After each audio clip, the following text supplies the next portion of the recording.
মহামান্য হাইকোর্ট বিভাগ প্রধানত 3টা পয়েন্টে এই রিটটাকে নিষ্পত্তি করে দেয়। সেটা হচ্ছে যে একটা বিপ্লবের পরে প্রশ্ন আসে সেই বিপ্লবটাকে সুসংহত করার বিষয়, আর সেই সুসংহত একমাত্র করতে পারে জুডিশিয়াল সিস্টেম। আর সেই জুডিশিয়াল সিস্টেমটাকে ধ্বংস করার জন্য এই 5 আগস্ট পরে 14, 10, 24 তারিখে দৈনিক সমকালে তথাকথিত রিপোর্টে 51 জন বিচারকের একটা বিবৃতি সহকারে দুদকে একটা সংলাপ আনা হয়, যেটা ছিল সম্পূর্ণ ভিত্তিহীন। এবং সেই পত্রিকাকে ভিত্তি করে আমাদের এক কলিগ মিস্টার জুবাইর রহমান উনি একটা রিট দায়ের করেন। সেই রিটটা আজকে মহামান্য হাইকোর্ট ডিভিশনে এটা হিয়ারিং হয়। হিয়ারিং হলে মহামান্য হাইকোর্ট বিভাগ প্রধানত 3টা পয়েন্টে এই রিটটাকে নিষ্পত্তি করে দেয়। সেটা হচ্ছে যে একজন বিচারকের বিরুদ্ধে কমপ্লেন শুধু পেপার কাটিংয়ের ভিত্তি করে কোনো রিট দায়ের করা যায় না। আর এই যে পেপার কাটিংটা হলো, পেপার রিপোর্টটা, এটার ভিত্তি কী? এর ভিত্তি আদৌ কোনো ভিত্তি নাই।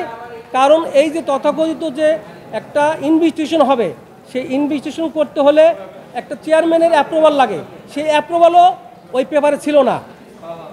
আর এই মানি লন্ডারিং যে বিষয়গুলো আসে সেগুলা বাংলাদেশ ব্যাংকে থেকেও কোনো প্রতিবেদন দেওয়া হয় নাই, দুদক থেকে কোনো ইনকোয়ারি পর্যন্ত করা নাই।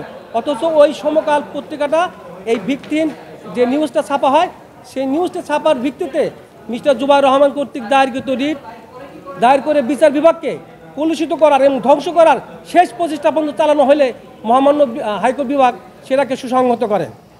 মহামান্য হাইকোর্ট বিভাগ guardian of the supreme court, guardian of the constitution and guardian of the people's হয়ে আজকে সেই রায়টায় যুগান্ত করে রায়টা দিয়ে দিয়েছেন যে পিআইএল হতে হলে তাকে সংশ্লিষ্ট হতে হবে। একটা রিপোর্ট হলে সেটা পিআইএল হবে না। এখানে পাবলিক ইন্টারেস্টটা কোথায়? একজন বিচারককে করাপ্ট করা হলো, একজন বিচারক করাপ্ট হয়ে যাবেন, তার ভিত্তি কী?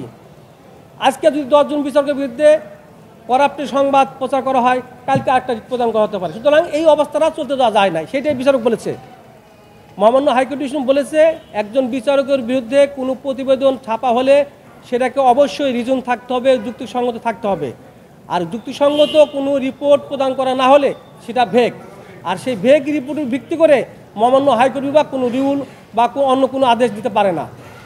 সেই বিবেচনা করে আজকে এই রিটটা সরাসরি নামঞ্জুর করে দিয়েছেন, রিজেক্ট করে দিয়েছেন, সামারি রিজেক্ট করে দিয়েছেন।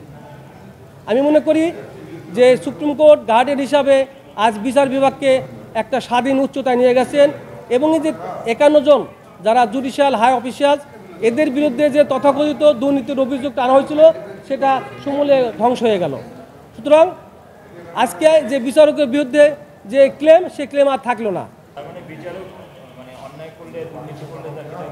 অবশ্যই যদি কোনো বিচারক করাপশন জড়িত থাকে না, রিপোর্টের কোনো ভিত্তি নাই, রিপোর্টের ভিত্তিতে কোনো রিজন দেখানো হয় নাই। এই রিপোর্টে সেই রিপোর্টে উল্লেখ করা হয়েছিল যে এখানে অনুসন্ধান হয়েছে, সেই আদৌ কোনো অনুসন্ধানের এক বিন্দু কোনো কাগজ দেখানো হয় নাই। আমরা চাই বিচারক, যদি কোনো বিচারক সত্যিকার দুর্নীতিগ্রস্ত হয়ে থাকে তার বিচার হোক, কিন্তু ঢালাভাবে সমস্ত বিচারকের উপরে ক্লেম আসবে সেটা বরদাস্ত করা হবে না।